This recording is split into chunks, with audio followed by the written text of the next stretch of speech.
Hi guys, I'm Cassie, and today I decided to do a painting on this idea that I've had in my head for a while of this princess who's in hiding and is running away, and she only has her knight really to look out for her. So I started out with some very, very rough, very small sketches so I could do some color studies, and the first one looks so smudged. This is what happens when you do a teeny tiny color study. It doesn't turn out very good. But that's fine. It served its purpose. The point was just to figure out which one looked better. I decided on the second one, even though I couldn't decide on the shading for some reason. When I started the actual sketch, I used watercolor paper, arches. I use a watercolor board, and I couldn't figure out how I wanted the face to be. Like, I wanted her to be leaning down, but I also wanted her to be looking up. And so there's a lot of like erasing and messing around, and honestly I probably should have done a full sketch beforehand before I moved to the watercolor paper, because I kind of beat the paper up. It probably would have been a lot easier to work with if I hadn't kept erasing on it. Honestly, it held up really well though. I started out with the eyes so far apart.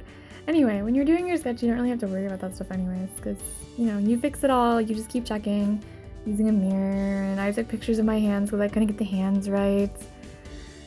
Ah, hands.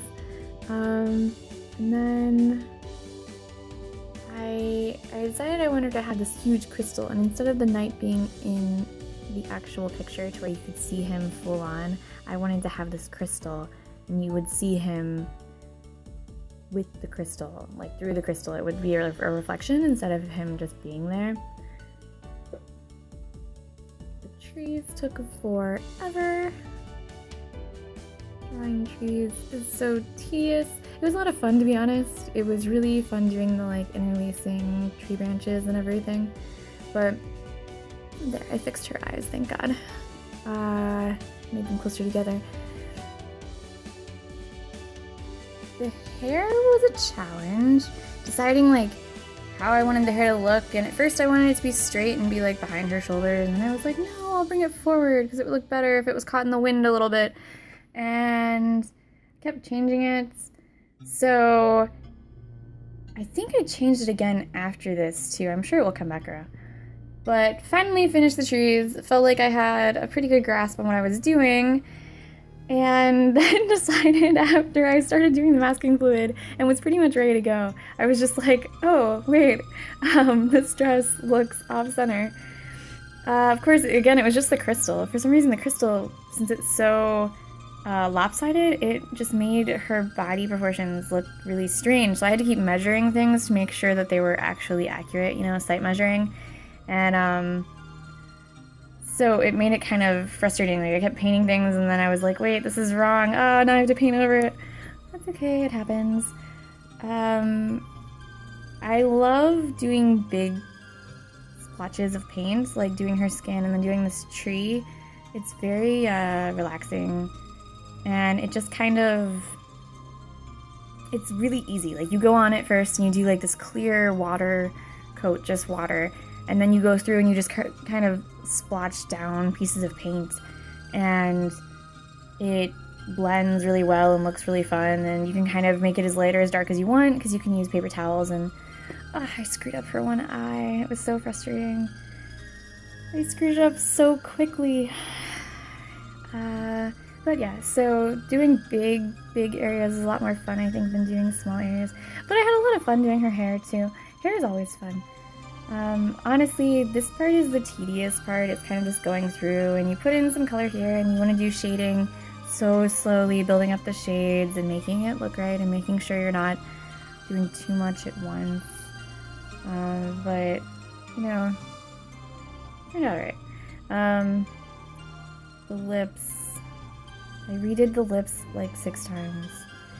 Just kept redoing them. Poor lips.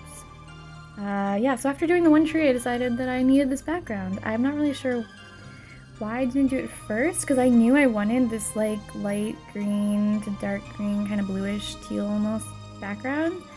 But I I started with the tree for some reason and then went back into it. Oh well. This part was fun, doing all of the face details and then, you know, adding the shadows around the arms and the hands. I did realize very quickly that I could screw up the fingernails and the hand area really easily, and I did. And that's okay. It was a nice learning process. I wanted to make some of the trees darker and some of the trees lighter, so I went through and I did kind of like every other tree. That way too, you know, you have to let things dry with watercolor so much. You have to just kind of do an area and then let it dry, and don't do anything near it that's connected to it because it will just run right through. So I did the trees in this staggering formation to try to make sure that it looked good. And then I decided to do a brocade, I'm not sure how to pronounce it, a pattern on her dress, and decided I wanted all this more detail, but then I was like, well, I have to redo masking fluid because I don't want to destroy all of that. And then, you know, the part that holds her dress together at the top, it's a big, almost pearl type of stone. So I did the masking fluid for that too, so I could leave it nice and white. And this is matching my color study that you can't see because it's buried. There you go. Or at least it was.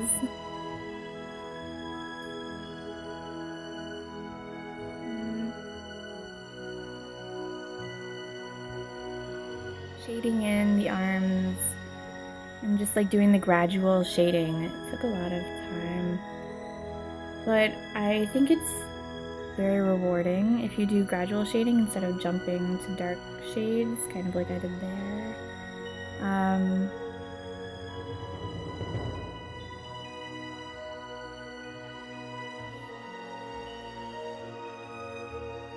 Yeah, so going back through doing the other set of trees after I had done the first set, but then I immediately was like, I'm sick of trees. So I did her cloak instead. I was really excited to do the cloak because I thought if I finish the cloak, it's going to really tie everything together. It's not going to be so, like this white blotch, you know, that's in the middle of the page. So doing the cloak felt really good. Even though I didn't finish it all in one go, I had to keep letting it dry and then doing more things and coming back. More trees, they take so long.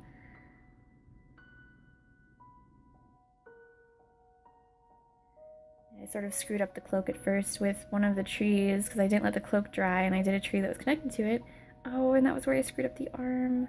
Her one arm, I made it too thin because I let the blue bleed into it. It happened twice. Oh, bad mistake. Very bad. So after that, I actually let it dry overnight and then came back to it the next day. I didn't want to screw it up again. And I fixed the part on the top of her hood, or the side of her hood that had water in it from the trees.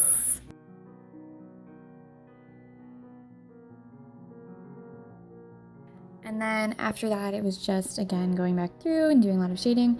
And then I kind of switched and started adding colored pencil and watercolor pencils. So I would go through and I would do the watercolor pencil part, and then I would go over it with the watercolor brush, or just, you know, a brush. And so that helped a lot with adding in details. I loved this part. Drawing in all the hair is really fun always, and same with drawing in all the details on like the dress and everything. It took a long time to figure out how to do the shading on the dress since the light was coming kind of from the back. It wasn't really coming from the front. It didn't really make sense, to be honest. I should have considered that more concretely before I drew it, but sometimes I just kind of like to paint and not think about it, and it's just relaxing and fun, so that's what I did, and I'm alright with it. Detailing the trees a little bit, adding in just a little bit of detail, not a lot, just going through with a pencil, and then I kind of made sure that they had lines and everything, and made some of them darker and some of them lighter. And this is where it starts to really come together, I think. The shading is so important. So when I went through and I did the cloak, which was like most of the page, I think it helped a lot. It kind of looked weird, and it still isn't quite, like, I can't figure out what's wrong with it. It's not quite right. I think it needs more shading, honestly. But, the crystal. I went through the color pencil again first, and I figured out like how I wanted everything to look, and I did the night in the crystal, and that was the big thing, is figuring out how to do a reflection without it looking too accurate, but also without it looking too blurry. It's kind of a frustrating mix.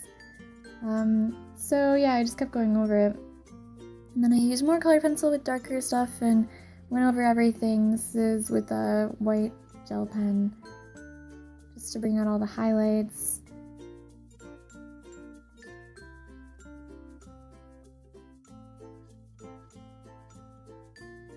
And that's it. So, in the end, this is what it looked like. I was pretty happy with it. If you liked it, feel free to like and subscribe and share if you want. But if you could send me a comment, anything about things that you would do differently, or if you liked something but didn't like something else, that'd be great. And I'll see you guys next time. Thanks for watching. Bye!